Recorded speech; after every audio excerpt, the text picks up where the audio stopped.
Now, the Three Martini Lunch with Greg Corombos and Jim Geraghty. And welcome, everyone, to the Tuesday edition of the Three Martini Lunch, along with Jim Geraghty of National Review. I'm Greg Corombos of Radio America. We have good, bad, and crazy martinis for conservatives again. And, Jim, we are happy to report that so far, it's only Tuesday, but so far, our friendship and our professional collaboration has not suffered due to the fact that the Jets and Bears, our two favorite teams respectively, are clashing this Sunday in a pretty important game for both teams. That hasn't stopped, of course, as we mentioned yesterday, the dark money from pouring in the first 3 days of this week to the Three Martini Lunch with ads from special interests affiliated with both sides of this important game coming up. Yesterday, we had the first round of those ads, and needless to say, they were pretty tough ads, accusing me of being a communist for cheering for the Bears, accusing you of favoring higher taxes and an erosion of privacy for cheering for the Jets because of everything that happens when people use a jet. So today, it goes even deeper. You know, the closer you get to Election Day, the closer you get to game day, the tougher the ads get. Here they are in order, this time in reverse order, with the folks who don't like the Jets and the folks who don't like Chicago. When the Chicago Bears won the Super Bowl following the 1985 season, it was morning in America. Our nation continued the largest peacetime economic expansion in history. Ronald Reagan had just started his second term after carrying 49 states in his re-election bid. America proudly led the free world with courage and clarity, and national pride was soaring. Jim Geraghty's Jets won their Super Bowl at the end of the 1968 season, in the process ripping America apart and causing some of the darkest, most divisive days in American history. The stock market promptly dropped 15% over the next year, and unlike Reagan, the Republican-elected president that year, forced to resign in disgrace. Which future do you want? It's simple. When the Bears roar, America roars. When the Jets soar, America suffers. Jim Geraghty and the Jets. They're a risk America just can't afford to take. The Ground the Jets Political Action Committee is responsible for the content of this advertisement. Greg Corombos thinks you should root for the Chicago Bears this Sunday. You know who else is from Chicago? Barack Obama. That's right. Everything you couldn't stand about American politics for 8 years was because of the city of Chicago. Fast and Furious? Blame Chicago. Obamacare? Blame Chicago. The Iran deal? Blame Chicago. The tax hikes? Blame Chicago. What's more, Chicago elected Rahm Emanuel its mayor. Twice. On purpose. Greg Corombos roots for Chicago, and that's fine. If you're a liberal, paid for by Americans United Against Chicago. Wow, those are some tough ads, Jim. But I got to say, the guy talking in the first one made some good points. And even if you look at the years the Jets came close to getting back to the Super Bowl, 1998, America's ripped apart by the Clinton impeachment. 2009 and 10, you're talking huge deficits and Obamacare. So he's got a point. You know, Greg, it's good that our friendship and working relationship has come through this week so far. I don't know how much you can cite all of that historic stuff. I would point out that if you really believe that 1968 and 1969 were such a terrible time for the country, it is kind of the turning point in which that did set off Republican victories throughout the following decades. In fact, you could probably say that was the apex of the left, and it all came crashing down after that. So, in a way, you might want, if things really hold to the historical patterns, I do kind of contemplate that, you might want the left to come as crashing down as much quickly as possible. And also, 1968 was a year of a Republican victory in the presidential race. Let's just keep that in mind. 1985, we were 1 year away from losing GOP control of the Senate, and we don't want that to happen. Now, do we? But we'll see. Look, there's a lot of nice things to be said about Chicago. I'll think of one of them eventually. Well, there's a case to be made there. If they want to make the case that the 70s were good economically, they're welcome to make that case. Obviously, I think it was the early 80s to mid 80s when we really saw that turnaround. America, certainly by the end of the 70s, not a whole lot stronger and quite a bit weaker on the foreign policy side, too. But, tomorrow is the last day that these ads will be allowed to run, since I'll be out the last couple days of the week here. But I got to tell you, I think tomorrow's going to be spaghetti against the wall day. It could be really ugly in the ads tomorrow. What do you think? I can't imagine. If only we could figure out who was behind these shadowy PACs, Greg. Yes, the dark money. It's all the Citizens United is responsible for all this. All right, let's get to our actual good martini today. Let's start with NBC News and early voting. Is the blue wave turning purple?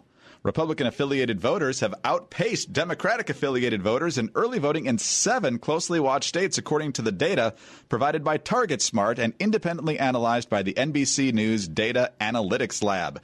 GOP-affiliated voters have surpassed Democratic-affiliated ones in early voting in Arizona, Florida, Georgia, Indiana, Montana, Tennessee, and Texas, according to the data.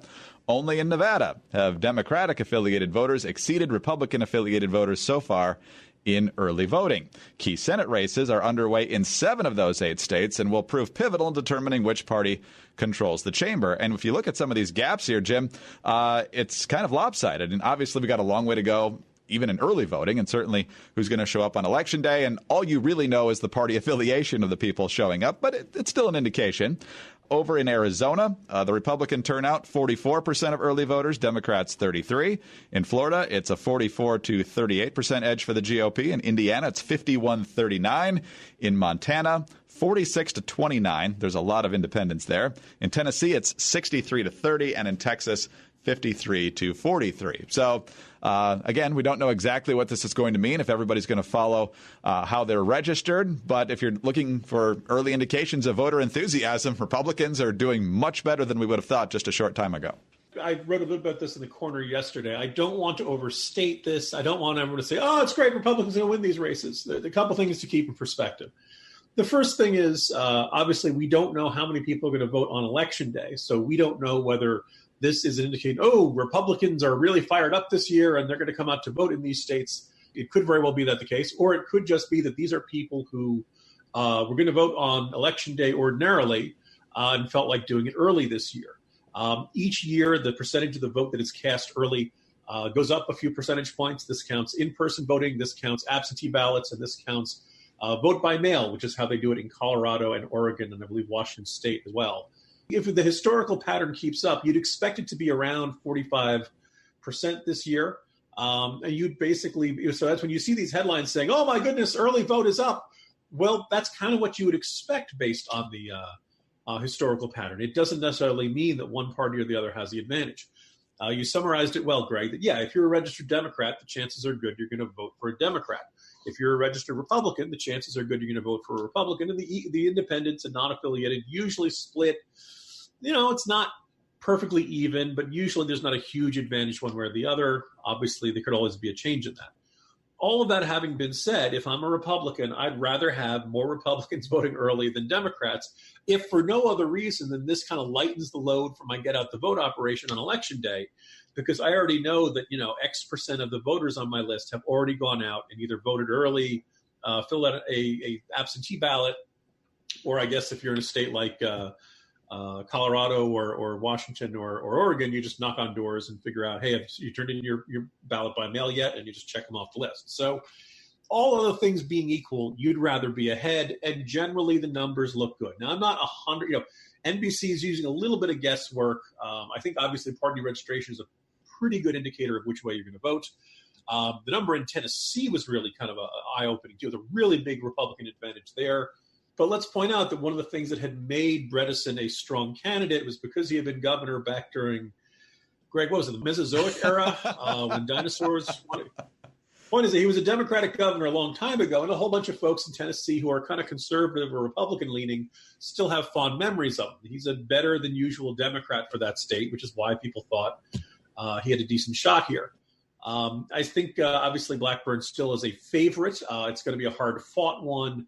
The early voting numbers are kind of interesting. But then you look, even in most of these states, if you look at the 2014 turnout as the floor, and 2014 had the lowest voter turnout since about World War II, most of these states are going to have a couple 100,000 or 1 million people voting. And in most of these states, the early vote is either 100,000 or less than that. So we're still pretty darn early in this process.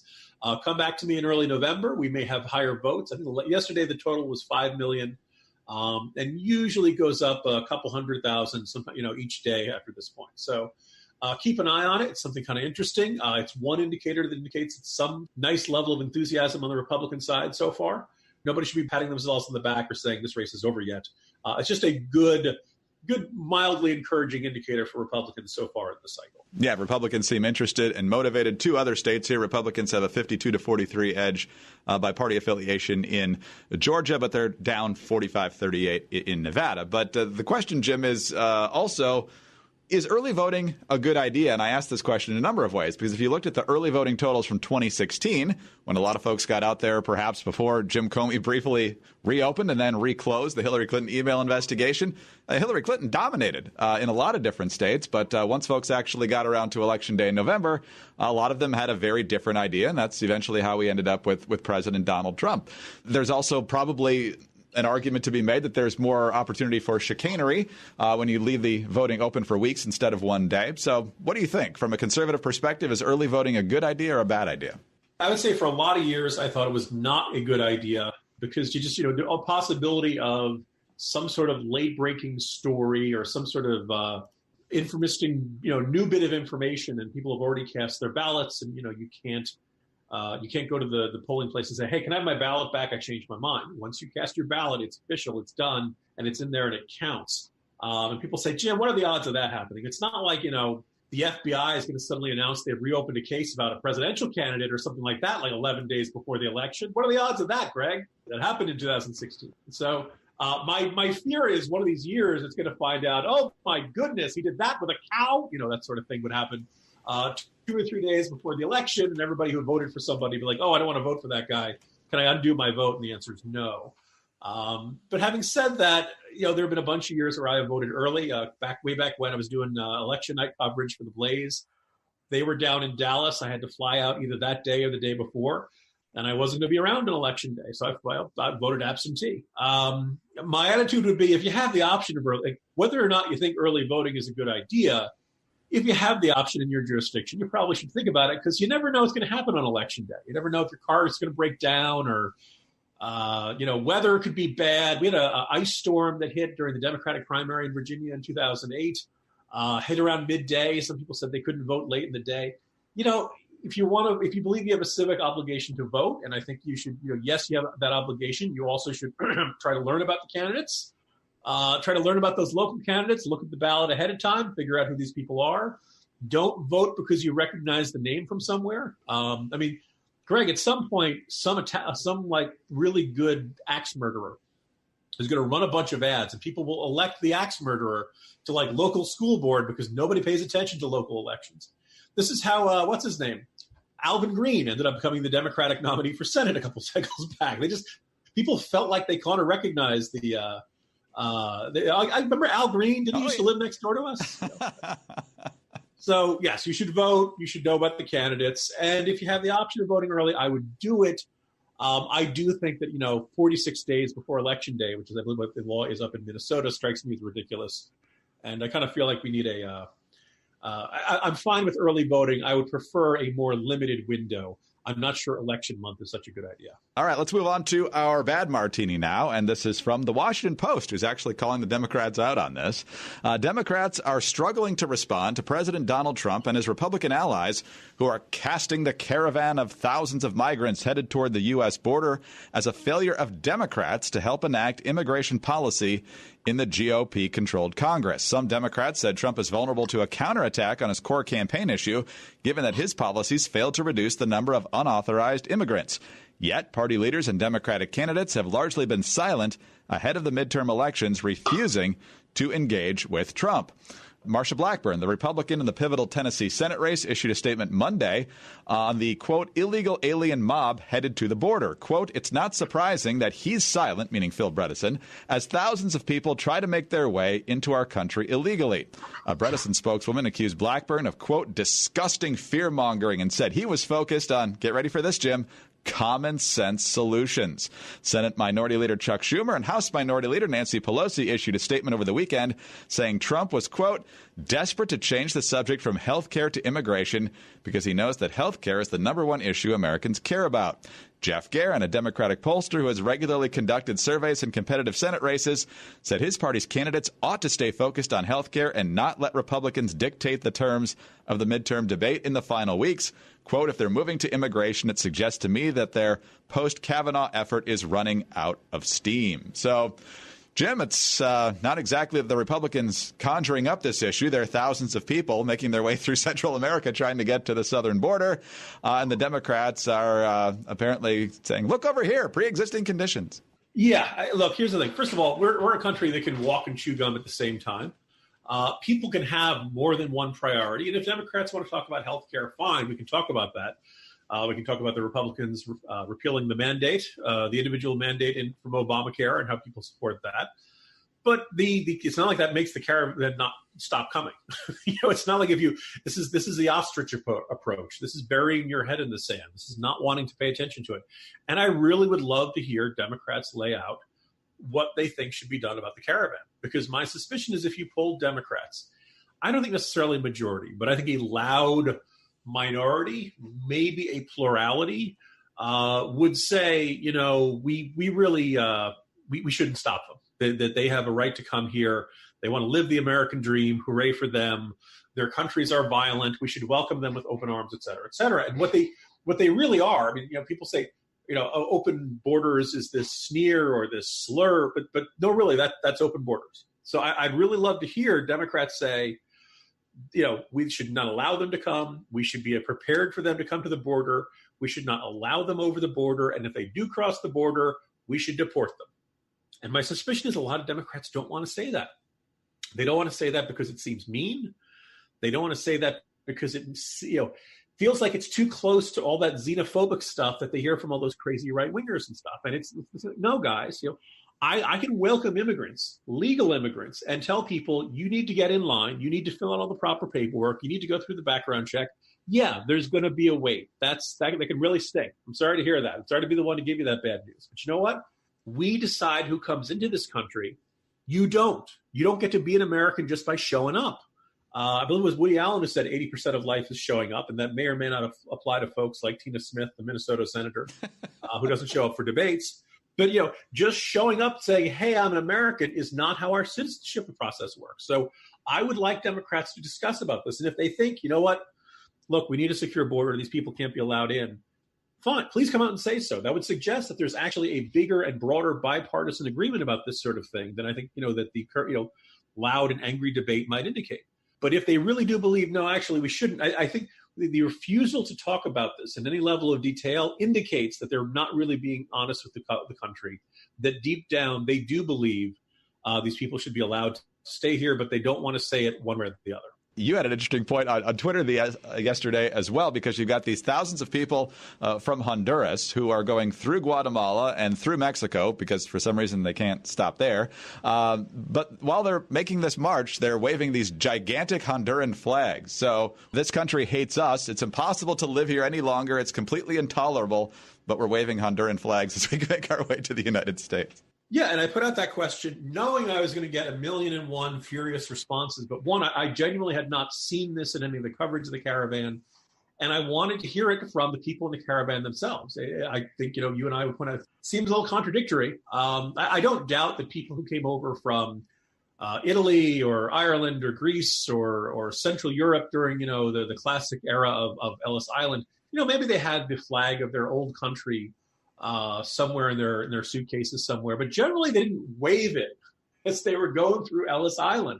They recognized this was a transition, and they were leaving the old country behind, that they were leaving behind their identity as an Irishman, as an Italian, as a Greek, as a German, as a Pole, as a whatever, and they were becoming Americans, that they were leaving that behind. It was a clean break, and they're ready to embrace this role in their new country. And if you're running around marching with a Honduran flag, that doesn't make me think you're eager to jump in and be an American. And here's the thing. If all these people really want to be guest workers, that's fine. By the way, the United States has something on the border, on the neighborhood of 27 different guest worker programs. Don't tell me we don't let people into this country to work. We do let plenty of people into this country to work. And if that's what they want, fine. We have a process for this. But you got to do it above board. You can't get paid under the table. It's not good for you. It's not good for the employer. It's not good for anybody. So anyway, that's where we are, Greg. And my suspicion is that, but like for the argument, this is allegedly a terrible issue for Trump. Why do the Democrats not want to talk about it? Good question. Good question. So while some yell at the United States about how they treat non-citizens, when we get to our crazy martini, it's going to be about how some countries treat their own citizens. And let's talk about the crazy martini now. So, Jim, we're talking about Saudi Arabia and Turkey and Jamal Khashoggi again. Starting here with Ala Pundit over at Hot Air, but also with a little bit of reporting from Sky News and eventually Reuters. Here's Ala Pundit at Hot Air. The latest semi-official story, remember, is that Khashoggi was killed accidentally when a chokehold designed to subdue him went too far. Then his body was allegedly rolled up into a rug and handed off to a local cooperator to dispose of. All of that contradicts the Turkish version of events. That his murder was planned, he was killed and dismembered on site at the consulate. Then the Saudis themselves dumped the body or what was left of it somewhere. One report from the Middle East Eye site dated October 13th claimed that Turkish police were especially interested in the garden of the Saudi consul general's home, located just a few hundred yards away from the consulate. Well, let's see what's happening now over at Sky News. Body parts belonging to murdered journalist Jamal Khashoggi have been found, according to 2 Sky sources. The sources have told Sky News the writer had been, quote, cut up and his face disfigured. One source also suggested Mr. Khashoggi's remains were discovered in the garden of the Saudi consul general's home, situated around 500 meters away from the consulate. Then over at Reuters, according to one high-ranking Arab source with access to intelligence and links to members of Saudi Arabia's royal court, one of the top aides to Mohammed bin Salman, the crown prince, his name is Qahtani, was beamed into a room of the Saudi consulate via Skype. He began to hurl insults at Khashoggi over the phone. According to the Arab and Turkish sources, Khashoggi answered Qahtani's insults with his own, but he was no match for the squad, which included top security and intelligence operatives, some with direct links to the royal court. A Turkish intelligence source relayed that at one point Qahtani told his men to dispose of Khashoggi and to bring me the head of the dog, quote unquote. So, Jim, a lot of this is still relying entirely on Turkish sources, and you know better than I about how much they can be trusted at this point, but some of this seems to be checking out now, and grisly is not even the word to describe it anymore, it seems like.